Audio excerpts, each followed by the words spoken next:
What's up, everybody? Welcome to the CanesInSight Daily podcast powered by Anajar and Levine Accident Attorneys. It is a Victory Monday and an extra special Victory Monday because the Canes have put the Gators to bed. 2-0, two dominant wins, humiliating, emasculating wins, really. And the Gators, we won't see them for years, again, unless the program completely falls off and we're playing bowl games on Hanukkah, which we won't be doing because we'll be in the playoffs while the Gators watch at home. I want to talk about some folks that are always at that upper echelon, Anajar and Levine Accident Attorneys. If you or someone you care about has been injured in an accident, you could be entitled to significant compensation. Dial 1-800-747-FREE, 1-800-747-3733. Take back control of your life with Anajar and Levine. All right, we're going to talk some takeaways from the game, the bye, recruiting, a lot to get into, college football as well. So we will bring in the one and only Postgame Pete himself, the crocodile hunter. That's what I'm going to call him now after his analogies after the game. One of the best videos we've had on the channel. Peter Rees, how we doing? Oh, let me hop him in myself. There he is. I need you to bring me in because I'm constricting over here, baby. Constrict. It's all your shirts are constricted with the weights that are being lifted. So nah, and we had we had some speculation in the comments about why we were late here, but I just think that we're setting the table for what should be a great show here, a great like you said, Victory Monday here, as we can really enjoy it. Don't have to worry about an opponent this week. We're gonna talk a lot about Florida State. That one is gonna be a fun one in Tallahassee, and I really excited about how obviously we say we want them to lose every game as the rivalry should be, but making it to be a really more hype matchup nationally than I think we maybe thought of before the season. So yeah, look, they got to get by Virginia first. The Who's, your boy Tony Elliott. I really don't think FSU. I said the same about Florida, so I'm saying the same about FSU. I don't think they're that good. I think they lack talent. I think they lack depth on their front. I think their offensive line is bad.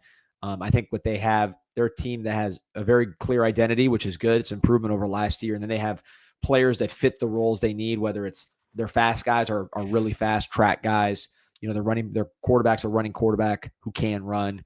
Their running backs are strong enough. Their offensive line's better run blocking, pass blocking, which is what you want for their offense. And their defense kind of plays the roles with a good defensive coordinator. So they have good guys for their roles. I just think the players on the team aren't very good, similar to UF. So we'll see. It's going to be a big game. I hope it is a top 10 matchup. I think they can easily lose to Virginia, but I think it's a top 10 matchup, and I hope it is, because that would be quite a significant victory to blow out a top 10 team, which I think is in the cards if FSU stays on their current trajectory. Yep, and shout out to everyone who joined us this weekend at the Licking Miami Gardens. I mean, we've had great turnouts every week, but there was a different energy in the building this week. Appreciate Bryant McKinney for hopping on with us, Fred Taylor as well. Really good conversations. I mean, even if you guys didn't catch it then, I know the game is over. It's funny. Fred Taylor was very down on Carson Beck before the game. He I don't know if he spoke that into existence with that one. For in terms of the performance there, and we'll get into it. I'm sure I know you spoke about it a lot yesterday, but yeah, I think you can take away a lot from this game in terms of you're not going to have your best stuff on one side of the ball in a given game. The defense has brought it every game, so it seems like that's looking like the more consistent side of the ball. But we can joke about my post game antics, but I legitimately believe what I said about the boa constrictor. Like, Miami does not right now have that guy who can just be an explosive one play, take you out of a game type threat. Even you see the way that Marty Brown's run would have been there. It was a grind out run where he obviously should have been a touchdown call. We all agree with that, but it's not like he hit a wide open hole and boom, he's out from the get-go there. That's just, I think, the nature of the lack of Miami's speed on the outside. In the nature of, in terms of the run game, we talk about not trying to get behind the sticks. The procedural penalties were really bad. James Brockemeyer, a guy that we've been very big on, he's been internally rated as their highest guy the first few games of the season. And that was, not something that you wanted to see. And you hope it does not carry over, because that unfortunately sometimes kind of creates a mental game in the head of the center. But yeah, I think the defense continues to show, and Corey Heatherman continues to show why we were so excited about that group coming into the year in terms of year-over-year improvement. Yeah, I mean, the U.S. offense had less production. I'll pull up my tweet in a second than Bethune-Cookman. So here's Lord Bacon's. Appreciate you. Knowing our schedule trench is better than ours. I don't even think it's close, quite frankly. I don't think anyone's even in the same universe in the trenches. Florida was the closest, and we saw what happened there. Love your podcast. Continue to be great, guys. Appreciate all your support. Yeah, Pete, I mean, just look at the schedule. And we'll get to the takeaways here in a second, because I want to get to some of these takeaways that we had. But I think we have to give Florida's defensive line a little bit of credit too. I mean, the run game, Miami still, pushed and plotted and did what they needed to do. But I think the D-line did hold up pretty darn well for some guys that were missing their D, I thought. Well, I would say they're the best on our schedule left, right? So I would say if I'm picking, I would pick Notre Dame. Maybe not their defensive line, but just their overall front. But we'll say this is the best defensive line at least left on the schedule, or since then. So it was a test, but Carson Beck had all day. Didn't do great for reasons we'll get into, but he had plenty of time, and the running game ran for 100 and almost 90 yards.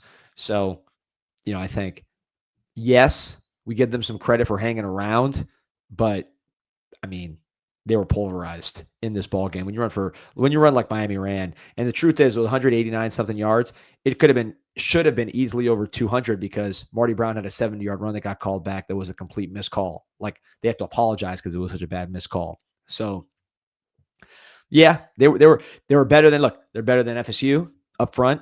They're better than Louisville up front. They're better than Pitt and Virginia Tech up front. They're certainly better than SMU up front. Stanford, Virginia Tech, those were kind of walkovers. So, yeah, they are better than what we're going to see until the playoffs, if Miami's able to get there, which obviously they're on track to do. But I think it's going to be even bloodier with the other matchups going forward. And by the way, I just wanted to point this out, tweeted this, but needs to be said. The Bethune-Cookman Wildcats, 191 total yards, 1 third down conversion. The Florida Gators, 142 total yards, 0 third down conversion. So G5 Billy is now FCS Billy, and this program is dead. We can stop talking about them for 5 years, because we're not going to play them, number one. Number two, I don't think they're going to do anything for a while. They are in the complete gutter of this state.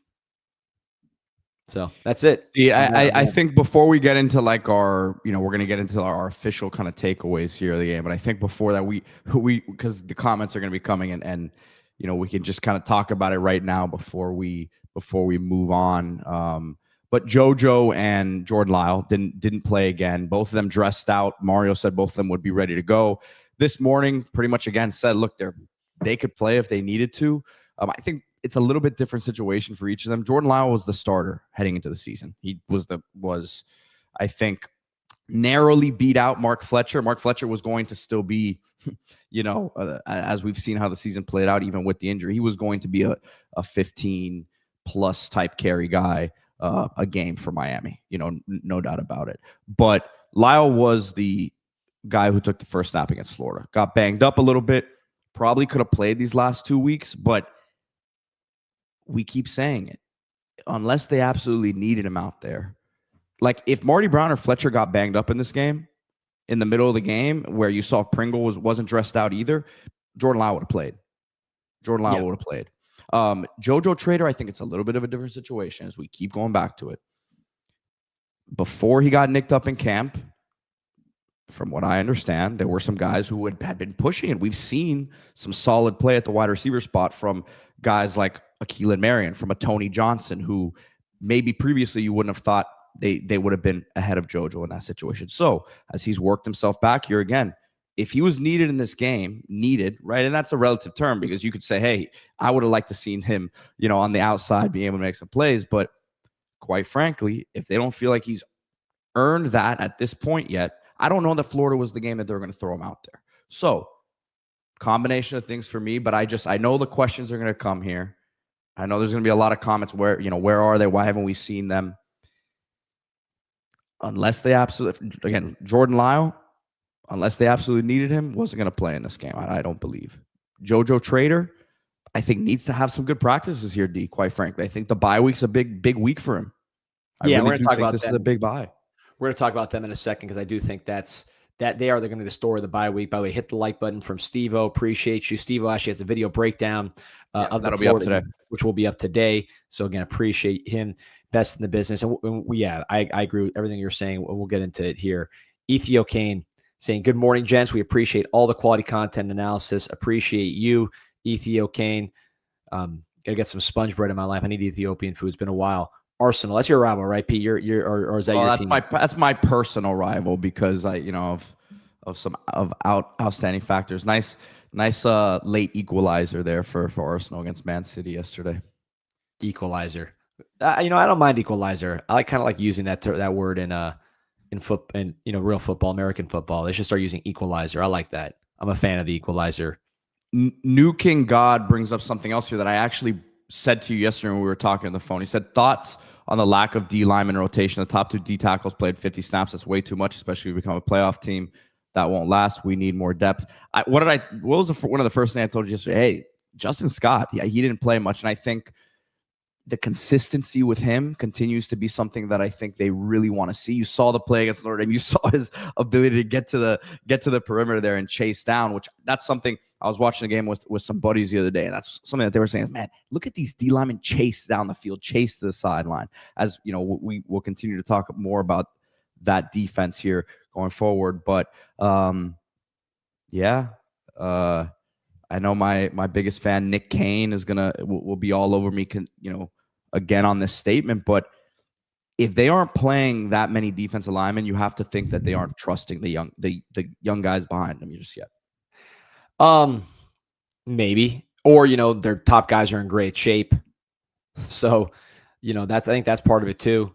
Moten was killing it and played well. So they weren't in a hurry to get him off the field. It's not like UF wore us down. I think another part of it is probably that UF didn't have the ball. I don't know. Let me pull up time of possession, but it felt like the time of possession was weighted to us pretty good. So let me just pull that up because I think that also kept us a little fresh here.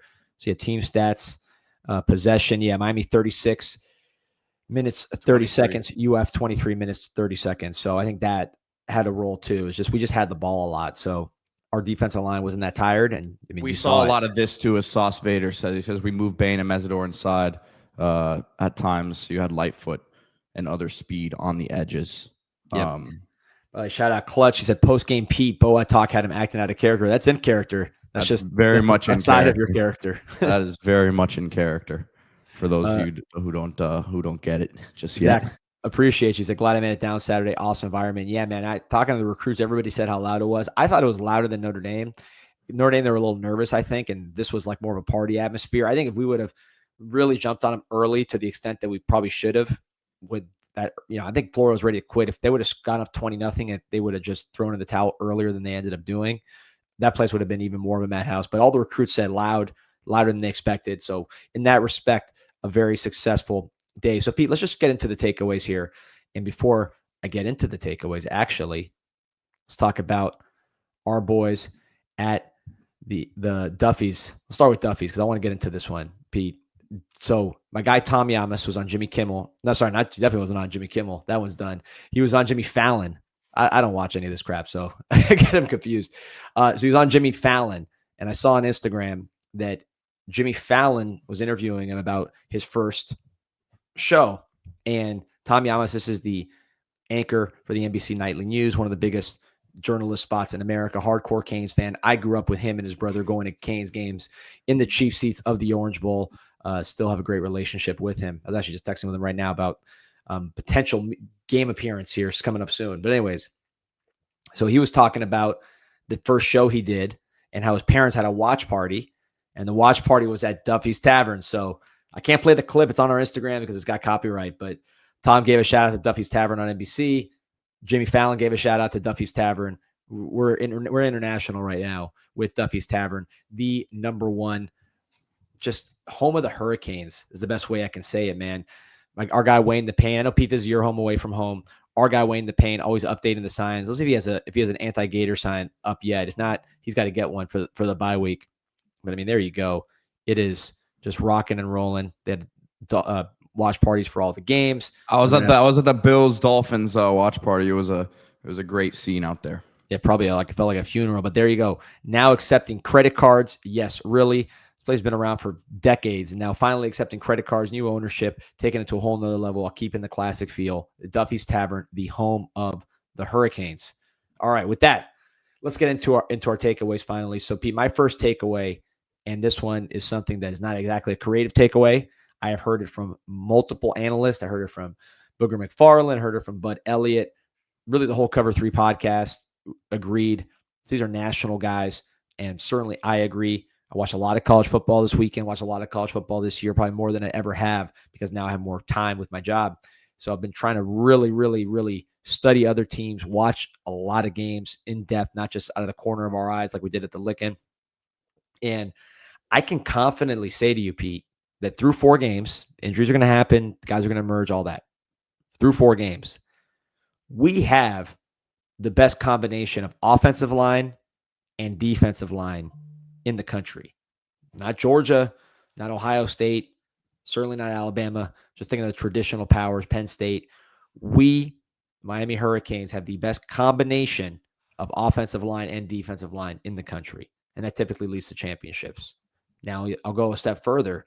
And I believe this one's, maybe more of a homer take, but I would argue it. I think we have not only the best combination of offensive line and defensive line in the country, I believe we have the best offensive line in the country, and I believe we have the best defensive line in the country. Both, number one. Offensive line, I don't think I need to explain it to you. Before the season, you had Pro Football Focus ranking UF above Miami's offensive line. We did a whole show just kind of laughing about it, how ridiculous that was. Now you see Miami continues to dominate. UF's offensive line had the single worst pass blocking grade ever by about 24 points. Ever, according to PFF. Ever. Not for UF, for teams. Ever. I think that speaks to, number one, the UF's offensive line was overrated, as we talked about on this show repeatedly. We said Austin Barber doesn't have the power to handle our defensive ends. Spoiler alert, he did not. The right tackle was no good. The interior guys were just average. Jake Slaughter, PFF overrated guy. So I think we saw that in this game. But it speaks to not only our offensive line being the best and superior to that unit, but also our defensive line making them look that bad, because they didn't look that bad against LSU. They didn't look that bad against other teams on their schedule. So that really, to me, cemented that right now, and look, Ohio State's going to have young guys develop, right? Texas, I don't think they're going to be there. I'm just trying to think of who would be. I thought Utah might have been the best offensive line in the country, if not Miami, but they got their butts whipped by Texas Tech. So those, they have 2 first-round tackles, a lot of experience inside. Texas Tech. I will say, D, just I agree with what you're saying, but the procedural stuff really needs to be cleaned up. Needs to be cleaned up. And I think they will, but that completely goes against everything that they've built in that room right now. So I agree, but you have another game like that against Florida State on the road, they're going to be I think it becomes, like I said, it's a mental thing at that point. No doubt. I think you're exactly right. It's going to be on the road. It's going to be in harder. You don't want a yips, like a mental thing, like you said. I know that Cristobal specifically called out on the radio show this morning, Brockermeyer and Moten as 2 guys doing really, really well that aren't getting the notoriety. It was very clear to mention Brockermeyer, which I've heard too. I know you've heard that as well, separate from the snap issues. They're very, very happy with him. Deepwater saying OU's defensive line gets after pretty good too. Yeah, they're doing a great job. R. Mason Thomas, Broward County guy. Marvin Jones, another Broward County guy. So we always talk about the edge rush revolution here in South Florida, where South Florida's become the number 1 spot for edge rushers. I think those 2, of course, Ruben Bain. They had Nick Benito at Oklahoma too. So that's someone that came up and is now one of the best in the NFL. So I would agree. OU's defensive line's good, but I think the combination of Bain and Messidor, because for example, an R. Mason Thomas, this guy's great against the pass. He can run stuff down from the backside, but you can run right at him. you cannot run it at Bane and Messidor, and they'll chase you down, and of course they'll get sacks. So I think that makes our defensive end certainly the best in the country. That one I feel great about. Defensive tackle, we'll see. There's some other good combinations, but we got some good guys. We got some guys playing at a high level, especially Moten and Blay. And again, I think if you look at where Notre Dame's offensive line was considered before the season, where UF's offensive line was considered before the season, and how one-sided those matchups were, I mean, how just almost embarrassingly bad those offensive lines looked at times against Miami's defensive line. I think you say Miami has the best defensive line in the country, and I certainly think we have the best offensive line in the country. No question that when you combine the two, we're number one. So that's my biggest takeaway. And look, that's a national championship takeaway because that's how you win national championships. So we have, my number one takeaway, D, would be from a defensive standpoint, and this is something that you really were leading the discussion on here all offseason, was the impact of the physicality is raised in a big way. And right off that, obviously, Ruben, Bane, Messidor, but Bane, the way he plays, just kind of setting the tone there on the line of scrimmage. But Jacoby Thomas and Mo Toure, right? People, I think, have been nitpicking a bit about Mo Toure sometimes in terms of the coverage. Maybe isn't where he's supposed to be. But you talk about the impact that those guys had on the game. I think Toure led the team in tackles. Jacoby Thomas was, let me see right here. Yeah, so Toure had 10 tackles, had that sack. Jacoby Thomas had that sack and then also had another half a tackle for loss, and just the mentality that they play with. And I think that alone has raised the energy levels on the defense in a major way. And it's something that it's hard to put you can't really say, hey, there's this physicality stat that shows how physical they were in the game. But watching the replay, seeing how these guys swarm, and again, it's like even Fowler said the other night, he's like, man, it was early in the game, but he's like, man, there's been a few huge hits tonight by Miami. Like it just, that aspect of it is hard to quantify, but these guys are big hitters. I love the takeaway. I agree totally. Toure, I think of the one hit he had where he just knocked some dude back, just kind of ran through him up top. That really set the tone. Jacoby Thomas is always setting the tone. He's got great form for such a hard hitter, right? Wesley Bassane, you saw him hitting. I think our linebackers in general, big, long, fast, experience between Toure, Bassane, and Chase Smith. But yeah, you said there's an intangible quality when these guys play that physical. It sets the tone for the rest of the team. I think you add Bane and Messidor to it as well, just how hard they play. You saw some of the motor plays that Bane made, that Messidor made.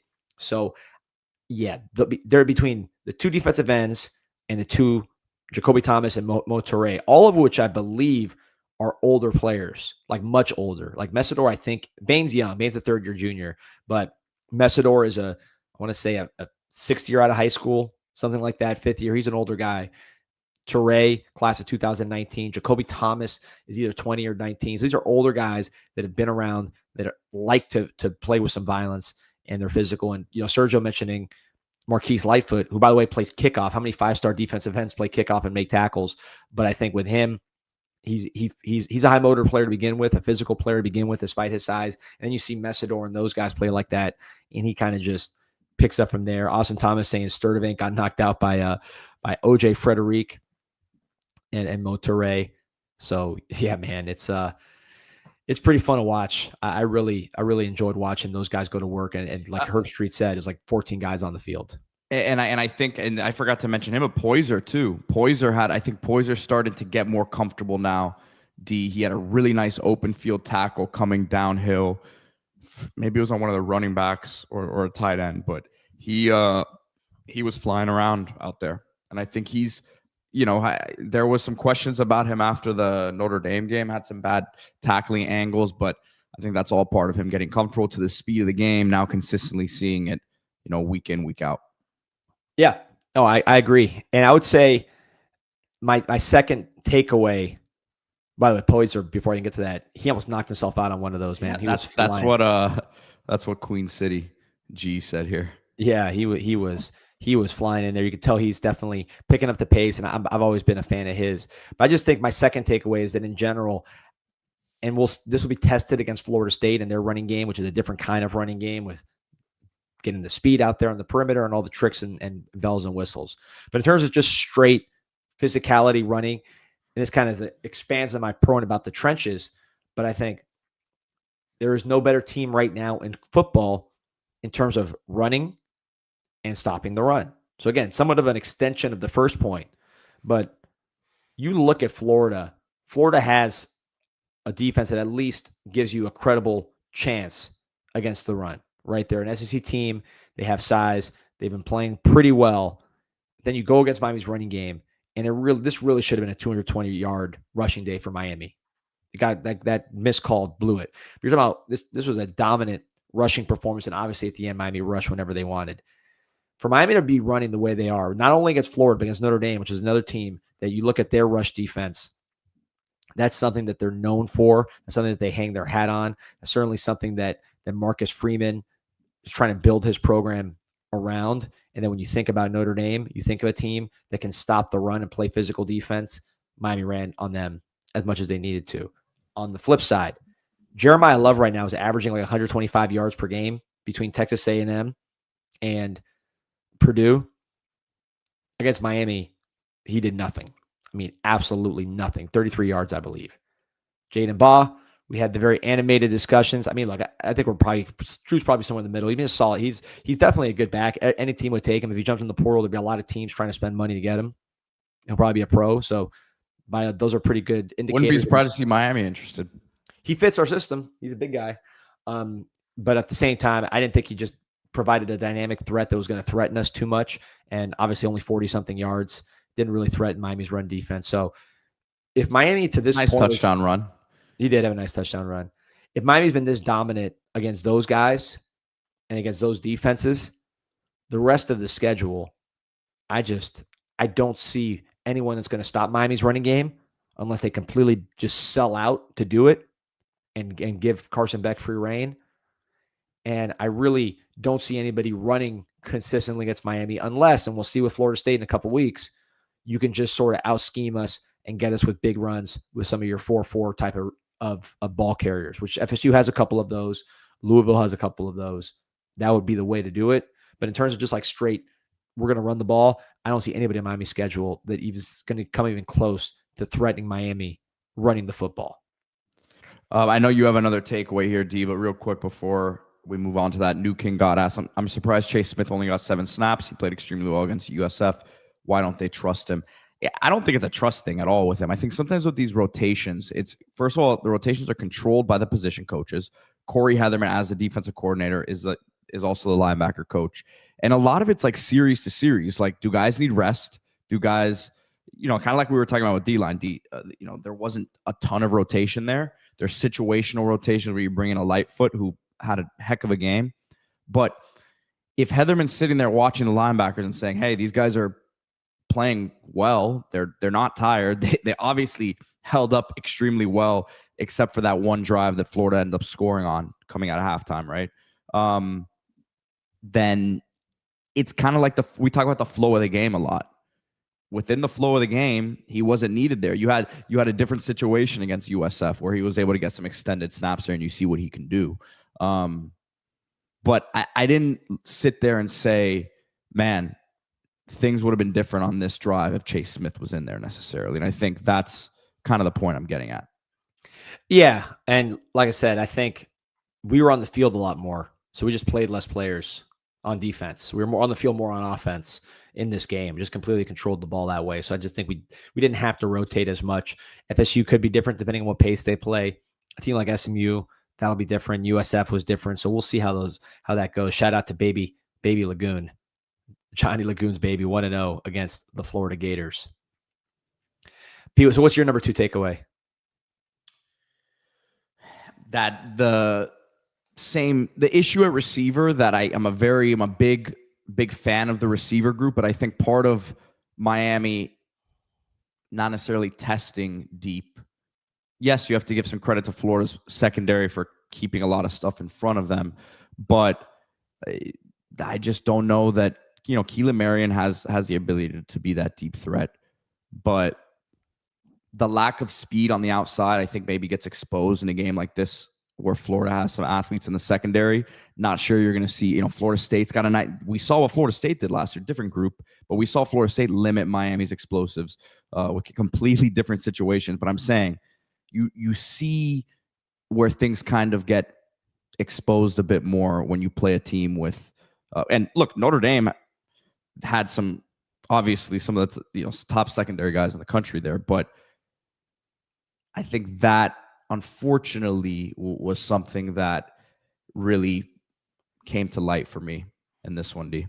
Yeah, I think there's some truth to that we just need to get more explosive, and I'll talk about that in a second in the context of the bye week. But yes, it was raining and Beck didn't look comfortable and all that. But that's what CL Smooth was saying, and I was going to say the same thing. It was raining. I don't think that that Beck threw the ball very well. I think sometimes the wet ball is tough to throw.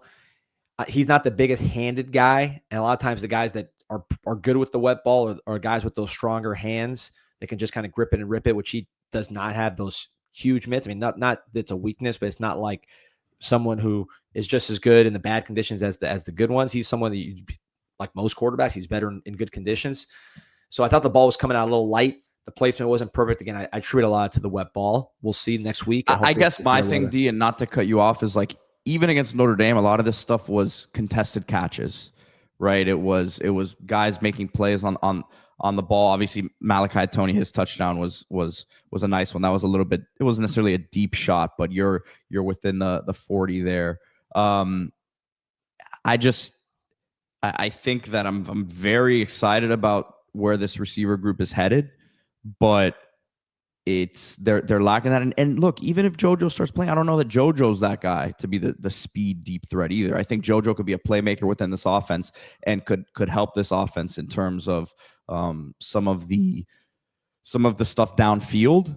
But I still don't see JoJo as a guy who's taking the top off of defense consistently.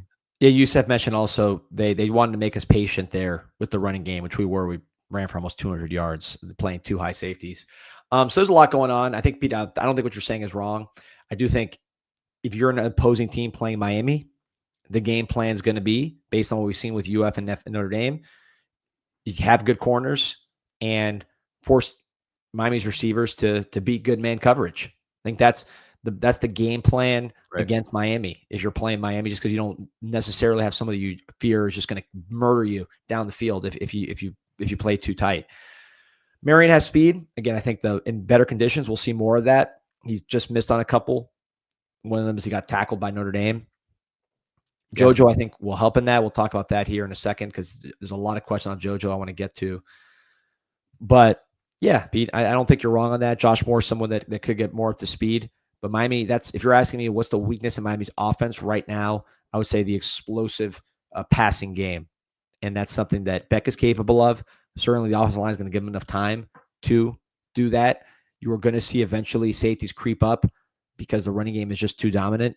It's going to depend week to week on matchups, but some teams are just going to have to devote extra to stopping this running game. I think certainly in the ACC, I wouldn't do what UF did and force Miami to be patient.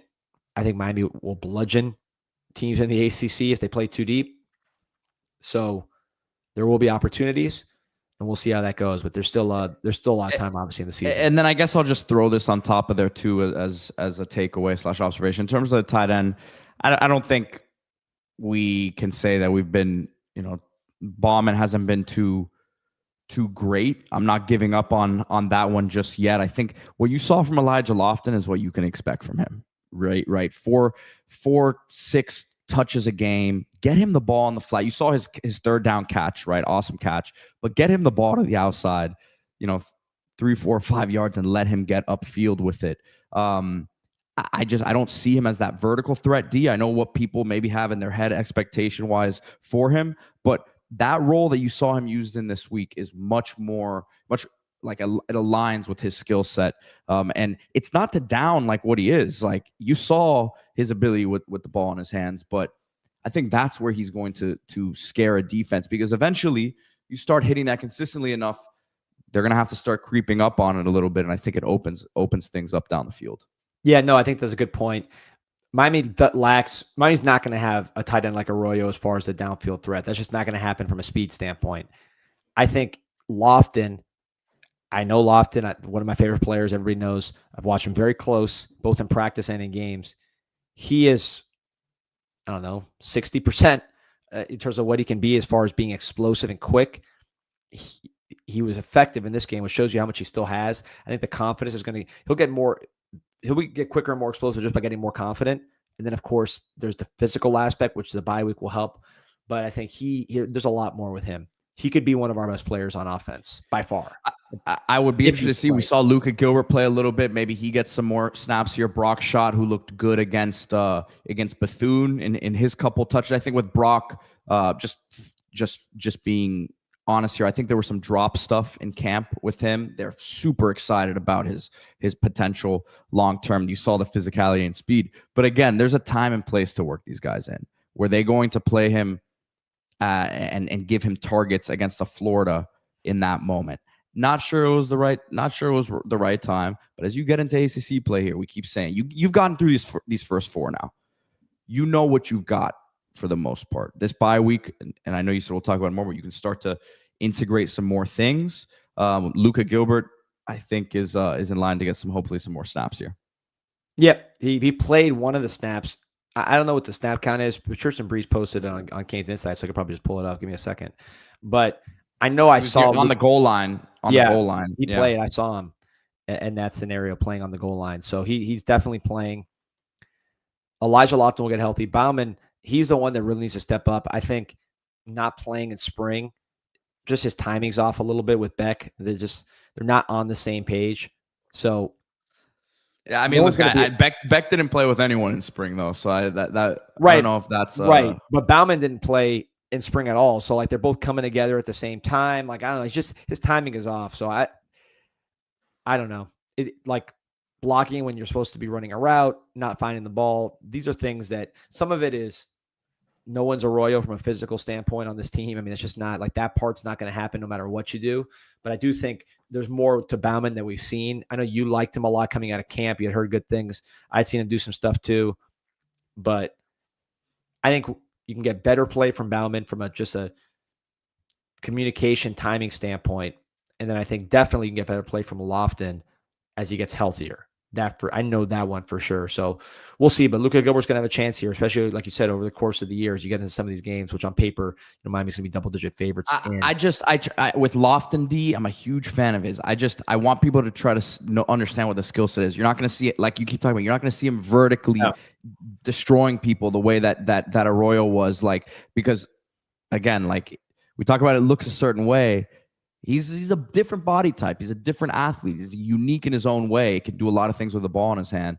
But when people talk about getting the tight end involved, yeah, you would love to see some more vertical stuff with some of these guys. But I don't know that's Lofton's skill set. No, although I think he can do it. You saw against one of these blowout games, maybe it was Ball State. He had a long touchdown from memory, and then in Iowa State, remember that was the play where he was wide open down the seam, and then they held one of his arms, and he almost one-handed it. I think he could be effective on some wheel routes. Yeah, not Arroyo against linebackers. Yeah, he's not Arroyo, but he can do some of that stuff. But yeah, I agree. It's that skill set. You're just not going to have it. The only guy at tight end that really has speed comparable to Arroyo would be Brock Schott. Brock Schott does have speed comparable to Arroyo, but there's some development still left with him. He's going to be a really good player for Miami, but I got a good take on the tight ends. So let me end this here on the takeaways with this one. And this is one I really believe in strong, and I know you believe in. We spent the offseason. We looked very closely at the portal, not just for Miami. We did videos on a lot of players, right, Pete? Portal breakdowns of different guys that didn't go to Miami. And really, to me, I thought that helped us understand college football at a much higher level if we hadn't done it. So that was a really very valuable exercise. I'm learning now. But what I'm seeing is there were two teams, and maybe it's because we did this, Pete, in the offseason that we really had a feel for it. But the two teams, who do we always talk about all offseason, that these teams to us were overrated, that they had significant structural flaws, that they did not correct in the portal. They ignored the portal and thought they were going to do some internal development. They got gassed up by PFF. They got gassed up by kind of these fringe draft analysts, and there was a belief that Florida and Clemson, those two teams in particular, were going to break out. And we said, hold on. They were bad last year in certain respects. UF was 5-loss team, got destroyed by Miami brutally. Clemson, 90th against the run, lacked some toughness and some size. And they didn't run the ball that particularly well. And they lost their best running back. So all these things we said in the offseason, and then we pointed out the portal. These guys ranked below Sacramento State in the portal. They did nothing. Neither one. To me, that was a sign of tremendous hubris. And what do we see? UF, 3 losses. Coach is going to get fired. They're going to probably lose 10 games this year. They stink. Clemson, already 3 losses. And that was doing long press conferences. It's a mess. So I think what you see with those teams on one side, and look at the other side. Pete, who do we make the most videos on in the portal? I was gonna say, who we loved is Indiana. We'll say 2 teams. Who are the 2 teams? North Carolina 2. Although we talked off. That was for a volume thing. I don't know that was a true belief system there. No, I mean we said they did a lot of transactions, but they just were getting mid guys. But who do we do the most videos on as far as impact guys? Texas Tech, Indiana. And I'll throw a third one in there that we did some very big videos on, Missouri.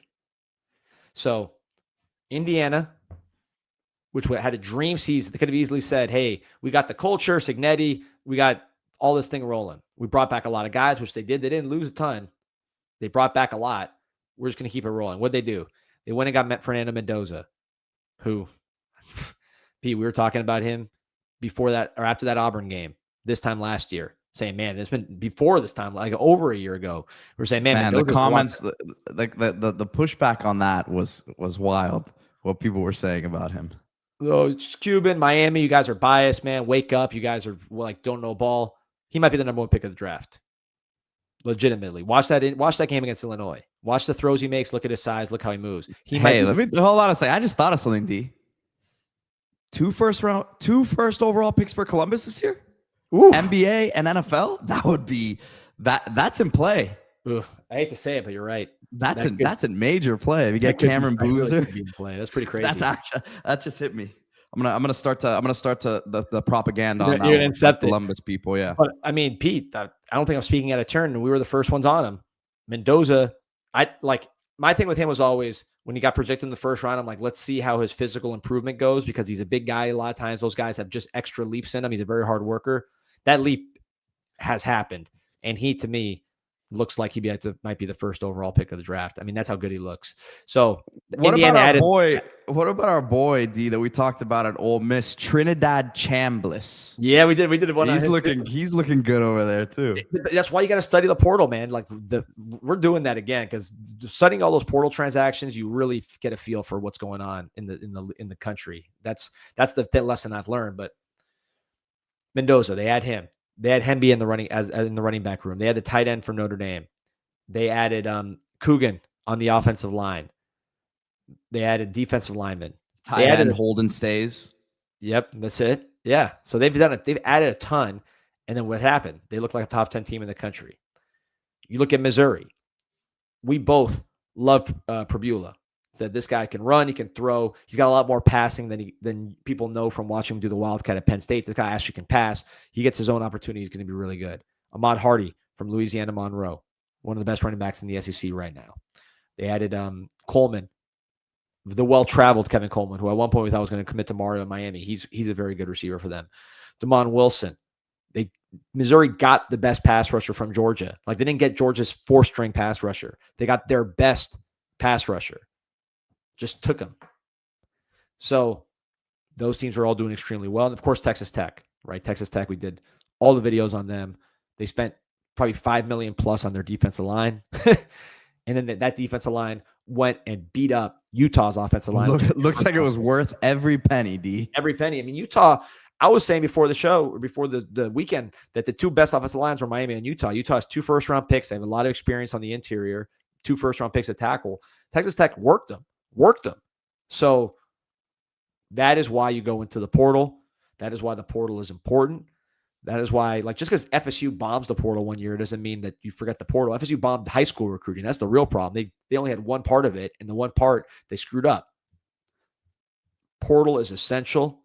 Miami has 12 starters from the portal. Of the 10 high school guys, 6 are from South Florida. Bain, Moten, Mark Fletcher, Tony, Wesley Basaint, OJ Frederic. And then the other 4 are offensive linemen: Cooper, McCoy, Mawanoa, and then Markel Bell. So that seems to be the formula. Get the best guys from South Florida. Get some big monster offensive linemen from all around the country. That's your Jackson Cantwell this year, Ben Cogden.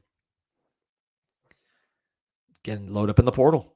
And what you have is what Nick Saban says, the most complete roster in the country right now, and some other teams that are really pushing up with a similar formula. So that to me is my third takeaway. It's my biggest one. The portal is essential, and teams that ignore it, write them off. They're going to suck. Yeah, look, the opposing fan bases control all they want about the portal, and hey, look, you're not developing guys and all that, but I'd rather be in the position you're in now and be developing guys plus adding quality from the portal. And D, you know what those monster offensive linemen and those monster recruits are eating when they're on campus? Speaking of the Columbus potential of 2 first overall picks, my boy at Lomello's Meat Market, fresh Wagyu beef delivered to your door nationwide. Promo code CIS10 gets you 10% off your order. Got the store on US 1 past Dayland, 9810 South Dixie Highway. You get the A5 American, Japanese, Australian Wagyu. You got the skirt steak. You got the Denver's, Wagyu ribeye, you name it. Tomahawk, you see the tomahawk here on the grill, burgers, sausages, much more at Lomello's Meat Market. Check out lomellos.com. Yeah, no, that's getting these guys big and strong, and you got to be big, strong. You also have to be healthy.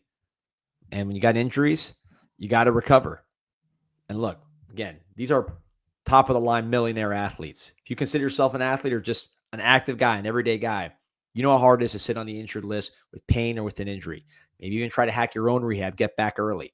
But if compromising your movement and performance is not an option, you want to get back to full speed, call the experts at the University of Miami Sports Medicine Institute, whether it's those offensive linemen you see beating everybody up or just us moving around the house every day. The University of Miami Sports Medicine Institute is the trusted choice for those who demand excellence. Set an appointment today at U Health Sports.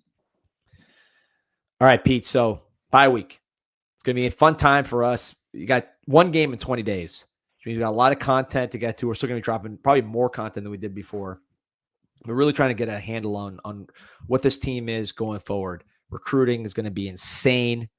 The recruiting effort from Miami, I already talked to people, is going to be crazy. We'll be giving you the latest recruiting info here. I know you got the work, which is going to be dropping afterwards. No, I dropped it. I dropped it last night, actually. So, but you're on the show. I mean, yeah. Oh, yeah. On the Discord, you dropped it last night. You'll talk about it here, but I want to talk about the bye week and what it means beyond just the recruiting, what it means for this team. By the way, shout out to Rock and Rant. Met him at Duffy's Tavern. Appreciate you. He has not recovered from his addiction to Gator tears. But you know what? I'll throw that out here right now while we're getting to the bye. So if you're trying to kill time during the bye week, there's a lot going on. So you definitely want to have some downtime and relish in what happened in these first 4 games. I think the best way to do it is probably the Gator tears thread. Look at this thread, man. As I find it here. 11 million views of this Gator tears thread, 86,000 posts just in this thread alone. And it's exactly what it sounds like. It's just Gator tears, just GIFs and tweets and posts, either dumping on the Gators or just showcasing Gator fans crying and suffering. There's Dan Thompson. Miami's not the number 4 team in the country. They lied to you extensively this week. Yeah, probably number 1 team in the country. And your program is dead. In fact, I'll respond to that tweet later just to kind of rub some salt in this guy's wound if he hasn't blocked me already. Don't know who he is, but I see his face a lot. Seems to be pretty annoying. Anyways, so bye week. And you touched on this, Peter, so I wanted to get to this. And there's a lot of questions in the chat. JoJo Trader. I think we got to get him healthy. I do think he provides that deep threat. He's not a sprinter like a Keelan Marion, but his change of direction, his fluidity, he gets open deep and he can give you that ability and he can make guys miss. I think this offense needs a jolt of explosiveness. I don't think it's like totally needed. Like, I mean, you had the number one offense in the country last year without a ton of explosive playmakers at skill. You had good players, but not explosive playmakers necessarily. But I think we could use some. That's the thing that could take our offense to another level. And it's about in-house guys. JoJo Trader, first and foremost on that list, has a week to get healthy. Mario mentioned this morning on the Joe Rose show that he has to kind of really get it going now in practice. He's healed up. Now it's about getting it done in practice. We'll see that. Got to make that move. Got to make that move, man. Got to work himself into these. We got to earn those reps. And that's going to be the opportunity in front of him here. Keelan Marion, I think, will have his big play moment, which you've been just waiting to get. But that's one. Jordan Lyle, right? He took the first snaps against Notre Dame. So that shows you how valuable he is, what he was doing in practice. Big back with tremendous speed, more speed than the other backs on the team, aside from maybe Pringle. Fletcher, we know, is one of the best backs in the country. Marty Brown's been a star. Add Jordan Lyle to that mix, and now you really have a elite running game in this country. Because I think we're already one of the top running teams in the country. Add Jordan Lyle, and if he could be effective, you're talking about one of the best in the country offensively. Deep Water says this offense hasn't been opened up proper yet. We will be fine. Yeah, I think there's a little bit of truth to it. I think I used to believe that sentiment a little bit more, like, hey, they haven't shown everything. I think more in this case that the offense is the offense in terms of what you're going to see. I think, like you said, D, you get more playmakers involved.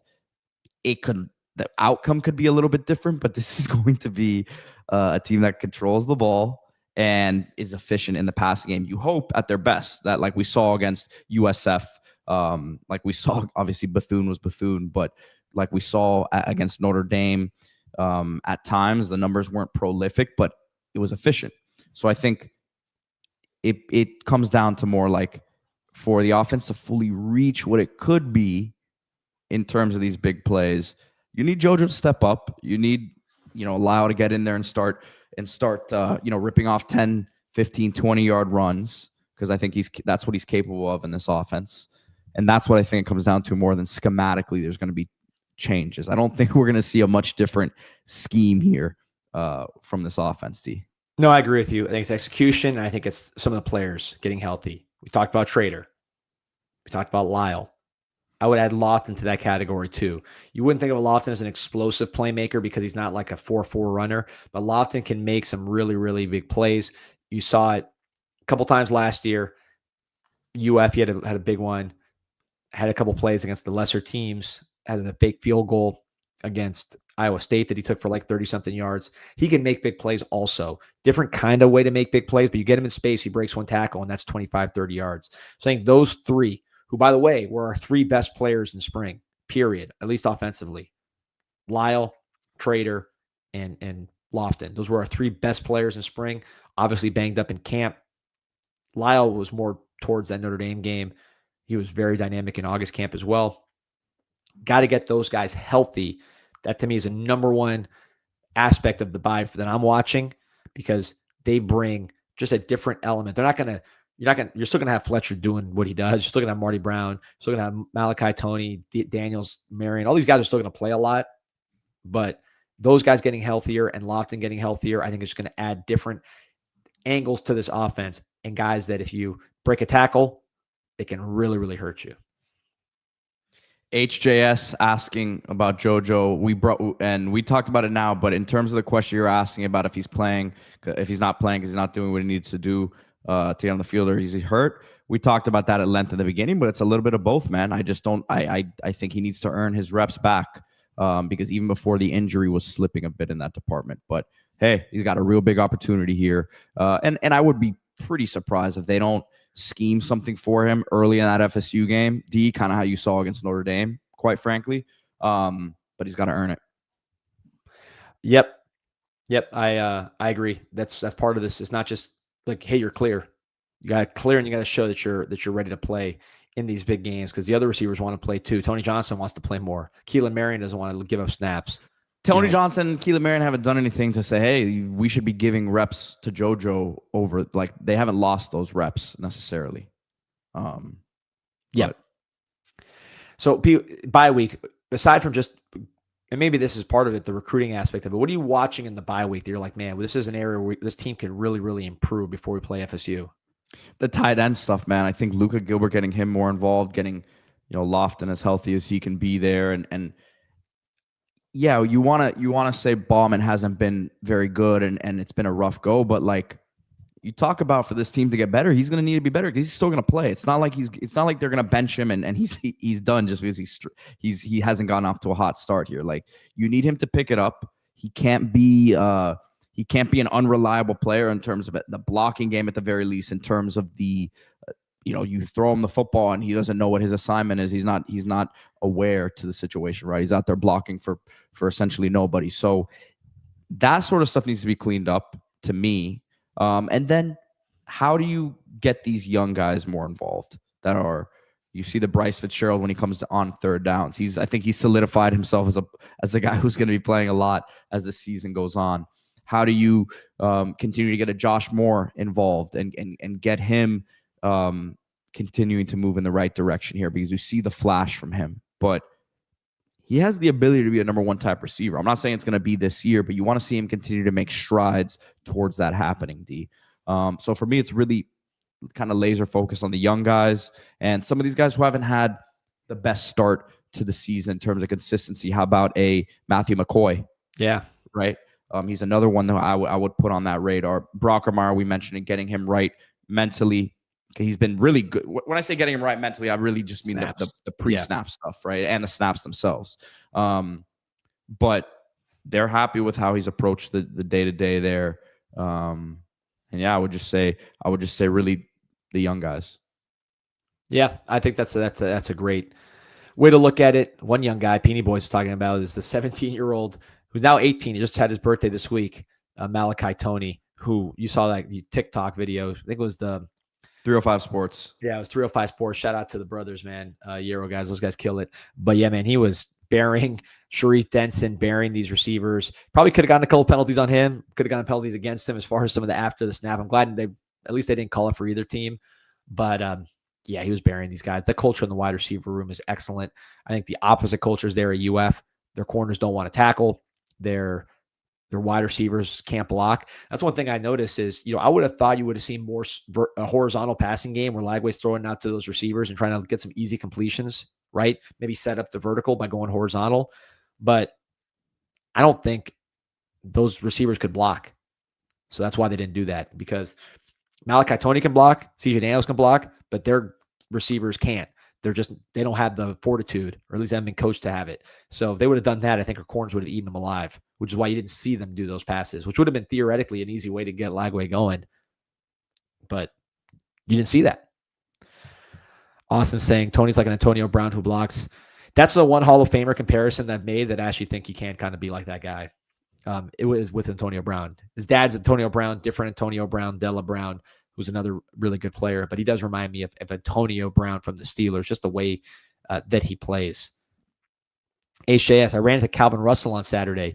Physically, he's a must-get receiver. He could easily be 6'6" by the time he goes to college. Yeah, he's tall. Also, he's a hard worker. Austin Thomas says, can JoJo block like Mallet? We saw him doing it against Notre Dame. Listen, you can't question his toughness when he's on the field. He's got to stay healthy. That getting nicked up, but he's not a soft player, man. We can't like misjudge that aspect of it. He's a South Florida dog, man. Derek Huck says, and Nez was saying Cormani was trying to hurt him. A lot of bickering between them during the game. I don't know if you saw the video and Nez Cooper did after the game, basically laughing at Cormani and the Gators. And Nez Cooper, like me, relishes in kicking people when they're down. He puts them down, so he deserves to relish it even more. But yeah, he was. What do you say to Cormani? He said, "Don't let the Coral Gables stuff fool you, man." Listen, that's what I always used to say. Don't let the Glenvar Heights stuff fool you. But yeah, man, loving S. Cooper. I think we're gonna miss his mental even more than his physical when he's gone, because he really is a leader of this team, and he hates the Gators like we do, and he's got bragging rights over them for life because he basically humiliated them both times. I know we're talking about the bye week here, Pete, but I got to give a shout out to Markel Bell. I did not even see Tyreek Sapp's jersey number in this game. I mean, he was completely, it was like a child. It was like me blocking a 6-year-old. That's what it felt like. It This was is child's play. this is what I love about O-line, like really evaluating offensive linemen and talking about them though, D, because game one had a couple, not great moments against Notre Dame, one or two that reps that he'd like to have back. And everyone's saying, man, this guy isn't what we thought he was going to be. We heard so much about his improvement in the offseason, this and that. And now we haven't heard his name called since game one, right? And that just shows, like we said, like people forget because he's so big, he just sometimes completely takes guys out of the game. Like he just engulfs them the entire game, and that's pretty much what he did with Sapp there. So engulfs them is the best word to use, and also in the run game. I mean, Pete, how many times did Marquez push the pile driving 10 yards? Yeah. There's a viral video of some fan just watching. I saw it. Just watching Markel Bell. I don't know what he even really didn't say anything. He was just kind of like marveling at how big he was. That was a pretty funny video. My girlfriend always says he looks like Shaq out there. Yeah, that's a good comp, man. And he's big and he's in good shape, man. He's not. We've seen him around campus. You've had the Bellburger with him. He's not a fat guy. I've always said with him, it's not even just that. It's that it's not that he's not fat, D. It's that he's not for being that tall. His lower half is not skinny. Like he's built proportionally for that size. Where a lot of tall guys, like I've dealt with a lot of taller offensive linemen that we talk about the bend, not being able to just bend, but they don't have the power in the lower half because they're so tall and they're more top heavy. His torso is built a certain type of way. Over 1,600 on the stream. Like and subscribe to the show. Pete, thoughts on this boot here? 52-yard field goal in a wet field. I think we got to give him a little more credit. I think it's a 53-yarder. So that's it. So let's make sure that we get that yardage right. We don't want to take anything away from Carter Davis, but yeah, man. Again, like the post game stuff is it's sometimes people think I'm being satirical, but this is what it is. It sounds a wee bit different. It does. The kickoffs sound different. The kicks themselves sound different. I wish we got to find out his eligibility. I think he's done with the years. I would have loved to have this guy for some more years, man. That was a hell of a find by the recruiting department. When we got, and I was talking to people in the building on Sunday about this, when we got this guy, people were like, they were like almost afraid to put the bat signal out. Not they weren't. I mean, they were going to put the bat signal out anyways, but like they knew that when they put the bat signal out, people were going to be like, oh man, this is a joke. You guys are bat signaling this touchback guy. We need to get this guy and that guy, whatever. And it turns out that this is one of the most important players on the team so far and is absolutely had one of the more high upside guys on the team at his position. I mean, this guy could be an NFL kicker, just like Badgley was, kind of an unexpected NFL kicker, assuming he can get consistency. So far hasn't missed, but the leg is pretty unique. We had a comment here that said Markel Bell's built like Zach Randolph, Zebo. This is like our guy. He might be if they stood next to each other, he might be taller than Zebo.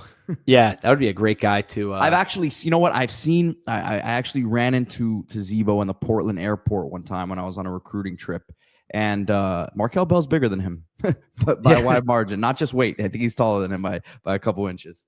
Yeah, that guy could have played football too. He was pretty thick. I remember Zach, and he lost some weight. He was in college. He was heavy. Yeah. He would have been really good. So, want to talk about an opportunity here that is that's really cool because people like to do different kinds of things that this will all touch on, which is some guys like to play video games when they got some free time.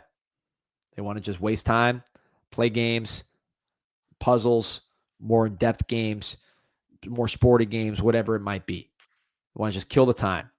Some people want to make money on the side while they're killing time. That's like a real nice bonus. When you can make extra money just by playing games, that's a pretty sweet deal. And how about if you could play games, make money, and help people at the same time? That's a pretty rare combination. KashKick.com, KashKick.com. The Play It Forward movement here with the American Cancer Society. This allows players who use KashKick.com, KashKick.com, to play games, earn money on the side, which KashKick you can always do. But now this additional layer, the American Cancer Society will get a donation matched by in-game advertisers for the money you're earning playing the games. And that's going to the American Cancer Society, honoring those impacted by cancer, celebrating survivor milestones, keeping the spirit of giving alive, of course, researching the actual disease. So if you play this game with the Play It Forward program here, KashKick.com, KashKick.com, top 5 app in the lifestyle department, ahead of Pinterest, 4.5 plus average rating, over 1.5 million downloads, big time program, obviously partnering with the American Cancer Society. So you know how legit it is. Play games, make extra money, donate to cancer research. Pretty sweet deal. KashKick.com, KashKick.com, and the app is in the App Store. So pretty sweet deal there, Pete. Dude, look at this. Shout out to, he says, Peony Boy says, shout out to Pop Sub, hooked me up with field box seats.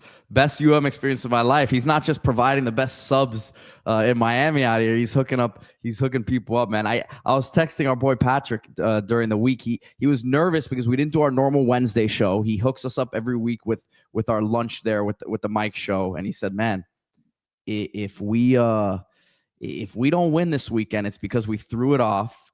Maybe that's why the offense wasn't as efficient this week. But we'll be back at it this week. Yeah.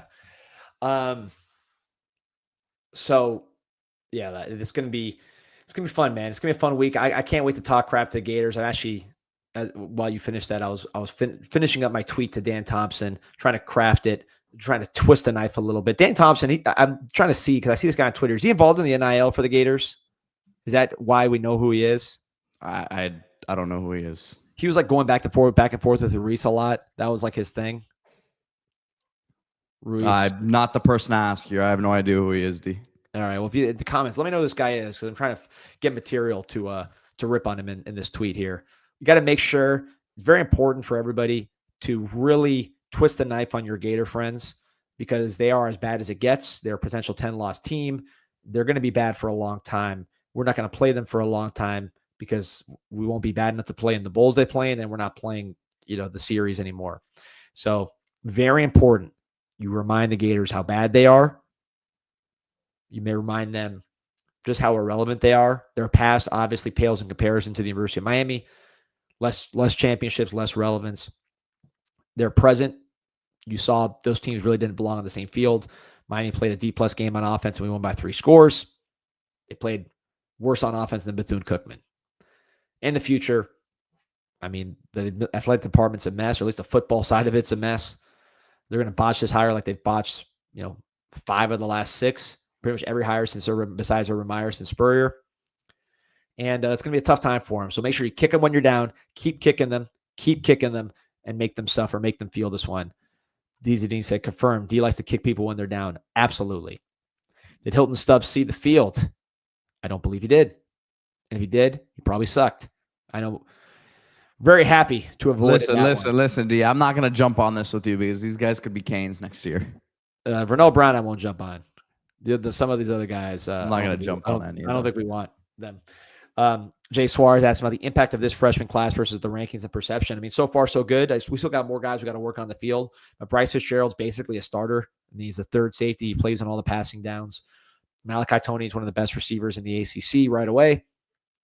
Josh Moore's playing. So those guys are there. I think we still got to see the other guys play, but I think you'll see a Kellen Wiley, you'll see a Luka Gilbert. Gerard Pringle banged up his shoulder, I believe, but you'll see him even more down the road. You saw him against USF. So yeah, it's gonna take some time, but I think there's gonna be a great class. Jabari Antoine, I think, is someone that is gonna be really, really good.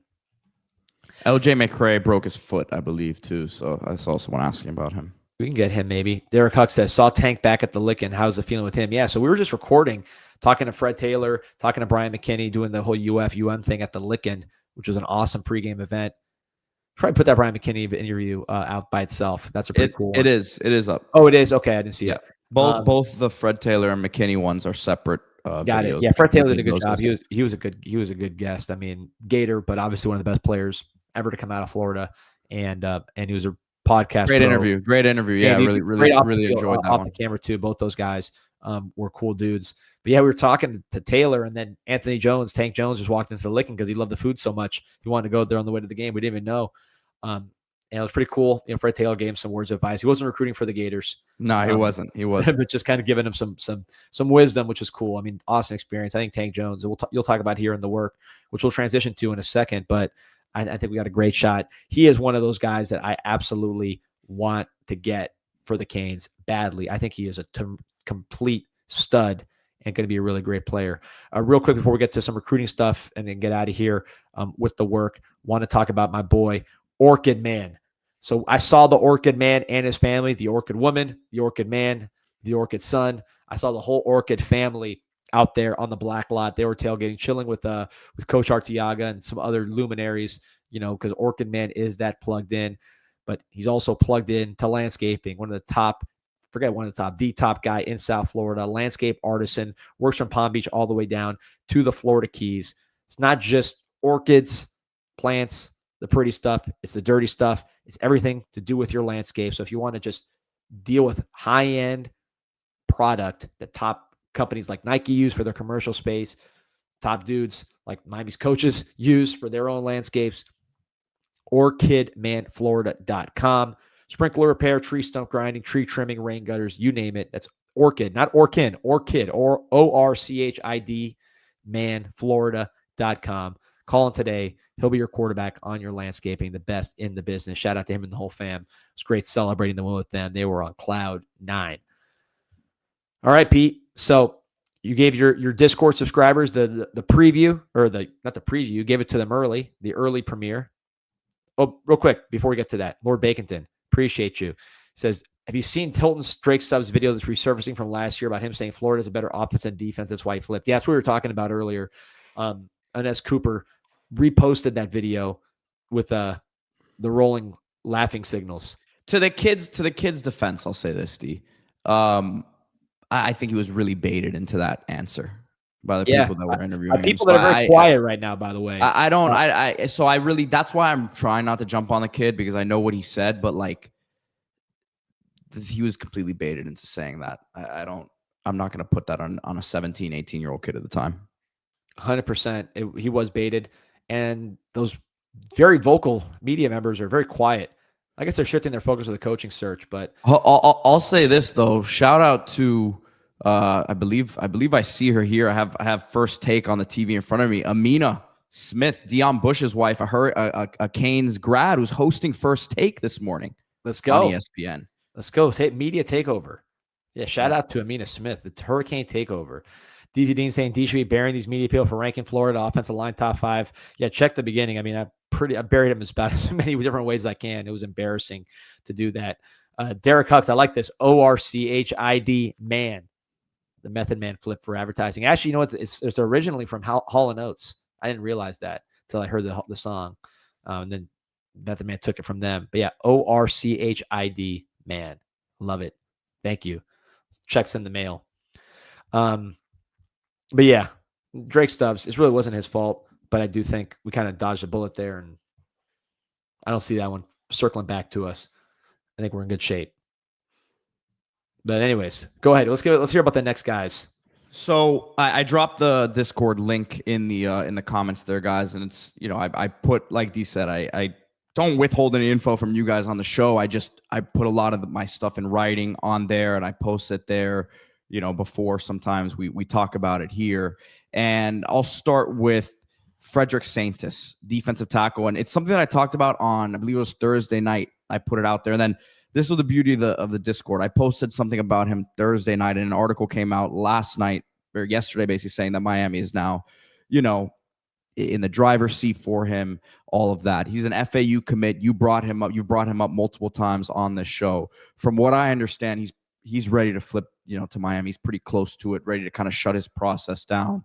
I think there's some people around him, and I say this not in a negative way. There's people around him who want him to continue seeing out the process, because he's very new to this whole thing. Like he is a kid who is originally from Haiti, right? And he moved here early in his high school career and did not really, blossom as a big time prospect until this late summer when Miami offered him.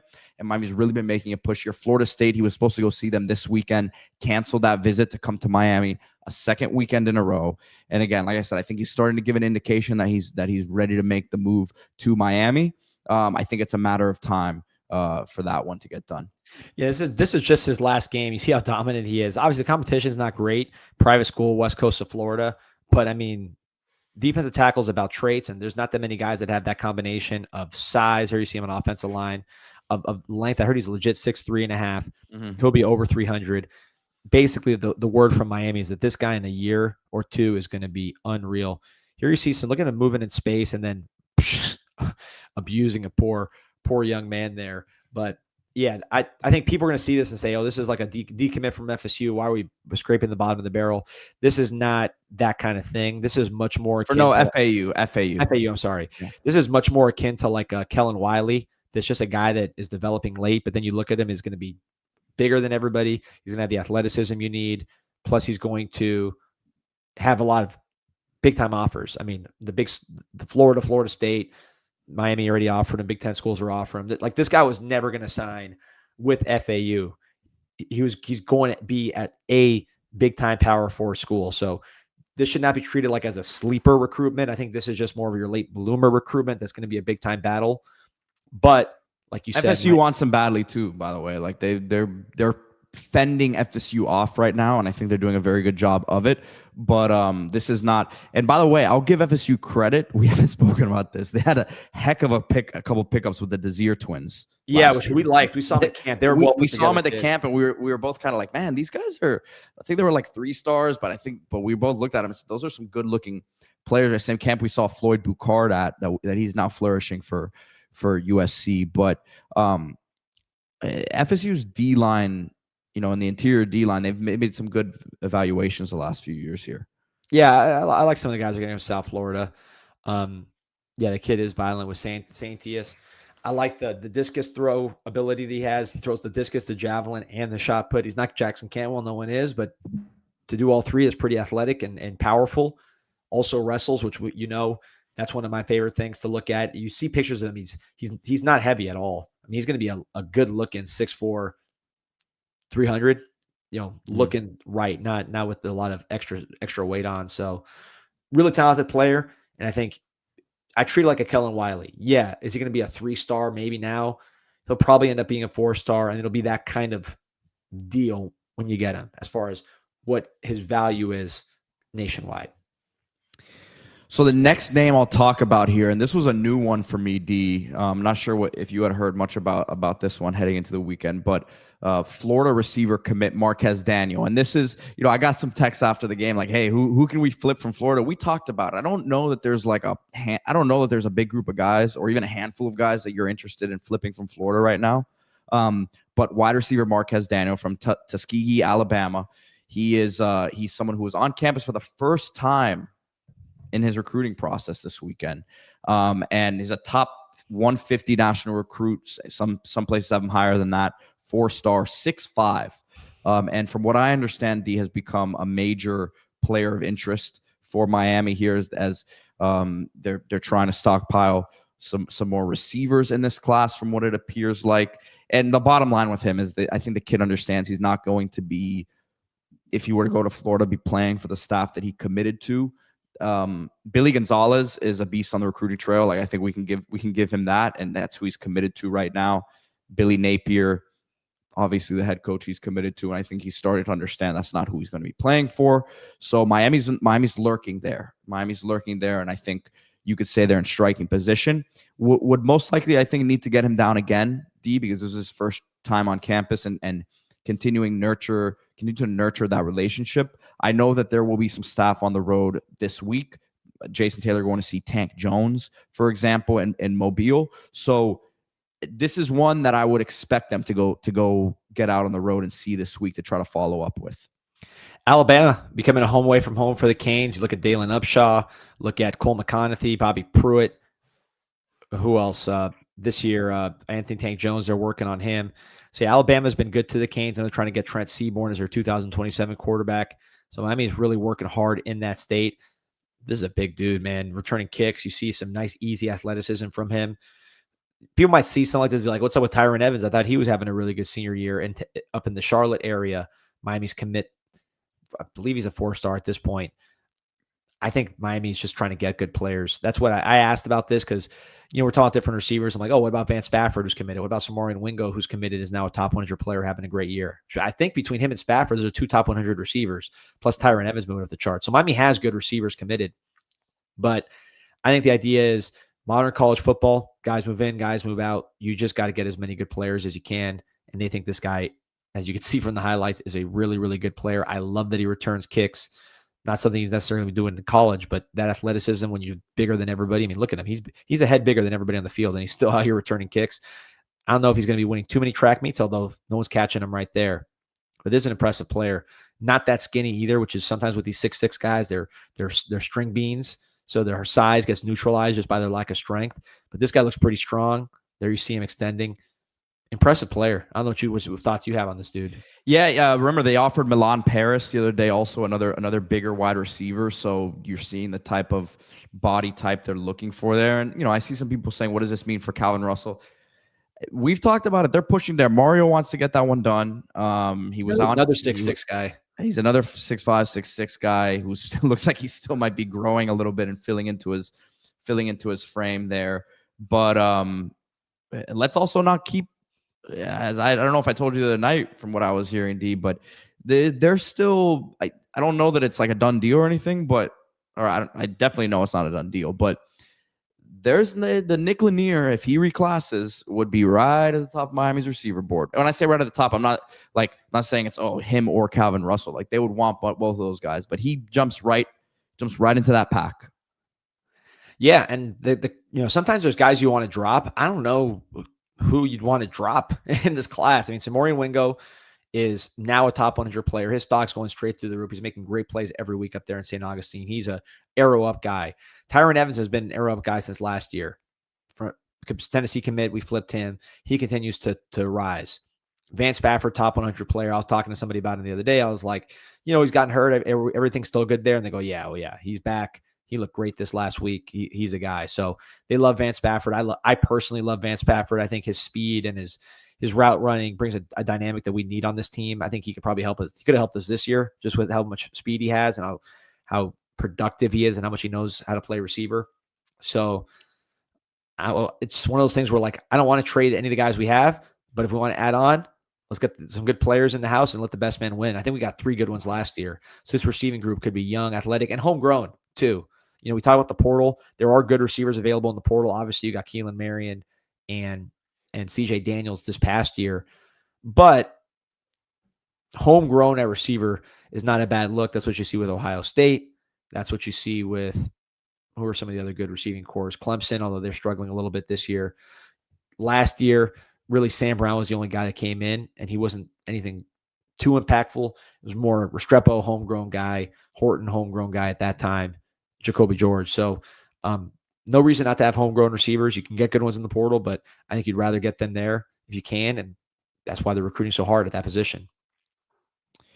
So a trio of updates here that are, more on the, I would say, negative side, D, and again, on any of this stuff, if you disagree or have heard differently, let me know. Safety Tyreek Green was in town this weekend, big time, formerly a big time target, still a target for Miami, trying to get him flipped from Georgia. So he was in town this weekend, and this was a big weekend in terms of if you're a flip target for Miami, you don't show up this weekend, then I have questions about how realistic the chances are. So you saw Tank Jones show up. We'll talk about him in a second.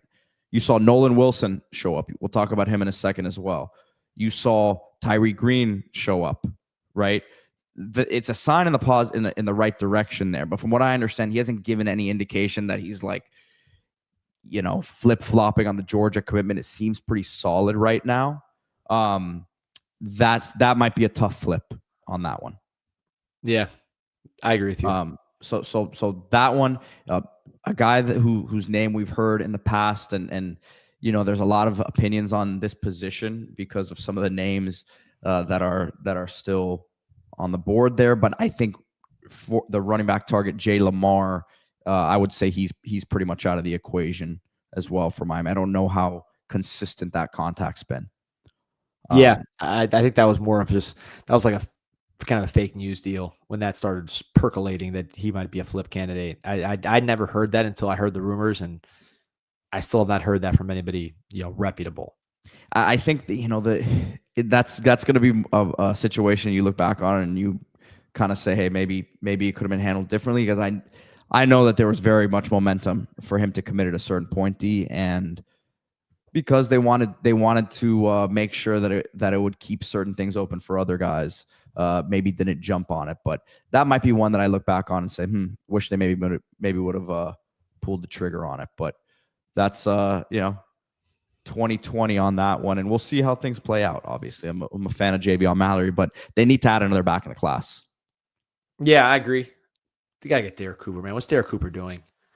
I hadn't heard anything. I wasn't going to say the name. I wasn't going to say the name because I know it's a hot topic of conversation around here. But they still want him. They still want him, and I think the public perception is going to be what it is because of how things played out in his recruitment. But they're still recruiting him. So whether the fans agree with it or not, Mario still wants him badly. And I don't have any new info to add on him, other than either.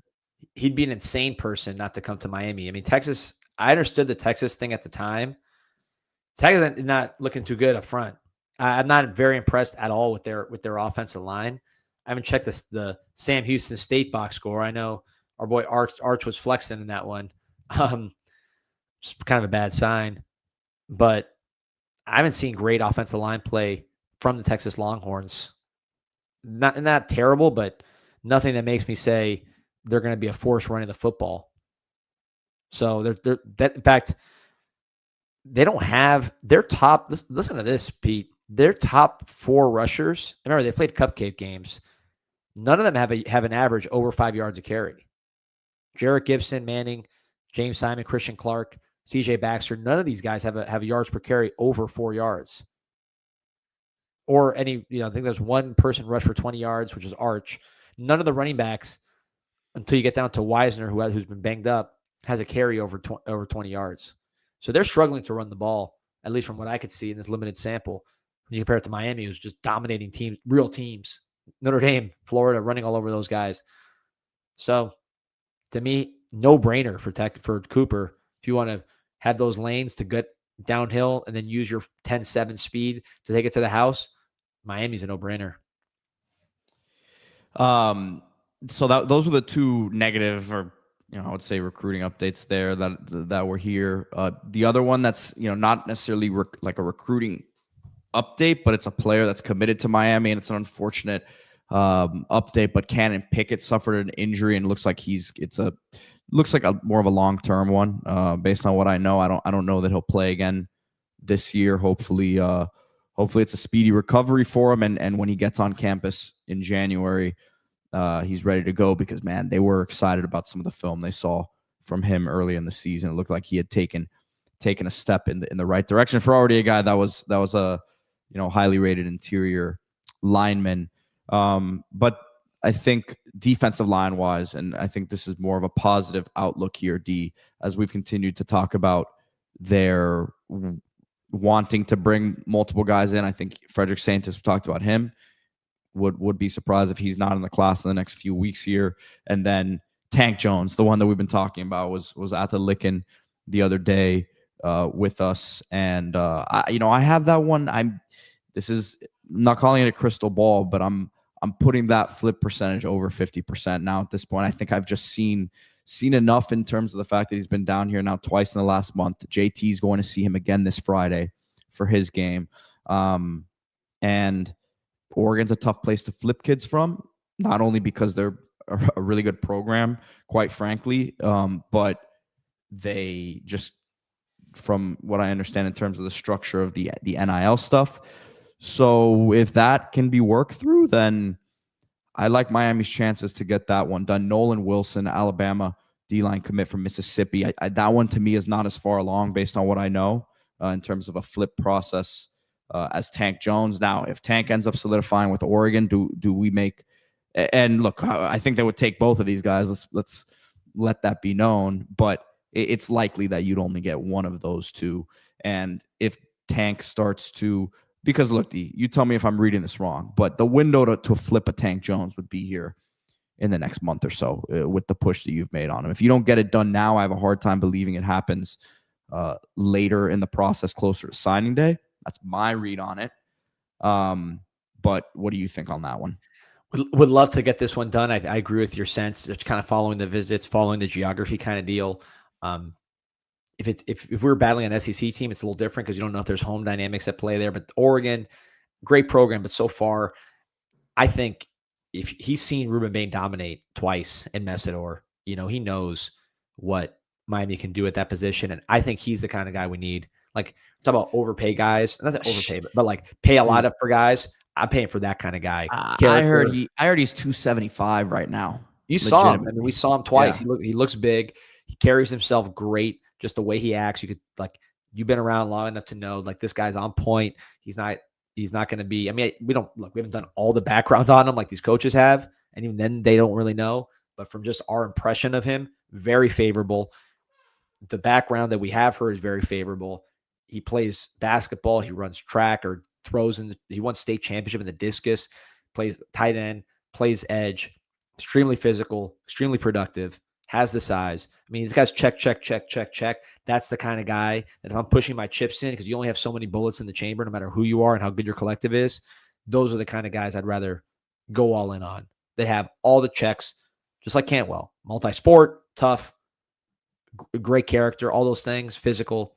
You check all those boxes going after Cantwell. Same thing on the other side with Anthony Tank Jones. So to me, that's the guy I'm after is Tank Jones. And Nick, my boy Nick West here, he lives in Oregon. I frequent Oregon. My dad's from there.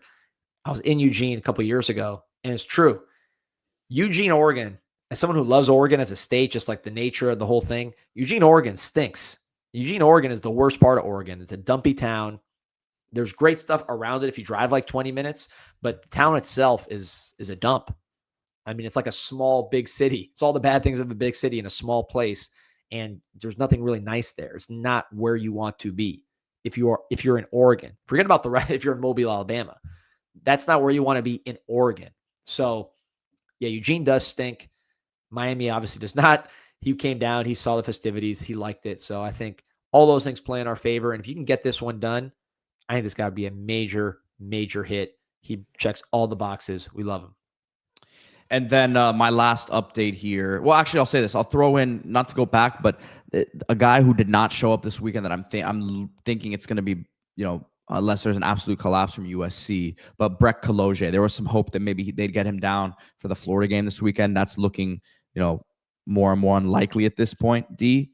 But again, I guess fingers crossed for a complete meltdown by USC. It's still early enough in the season, right? Yeah, and we knew USC was going to be rolling in this because they haven't played anybody, right?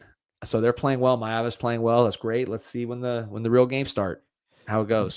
But the last guy that I want to mention here, LSU edge commit DeAnthony Lafayette. I would say that's a continued player of interest for Miami. They've been working to get him down here for a visit. I know he's, like I said, an LSU commit. So sometimes those are tough situations to actually get the kid to come down and visit. But I think they're working there, and that'd be an intriguing one. His tape this year looks phenomenal. Yeah, he is an elite pass rusher. I don't use that lightly.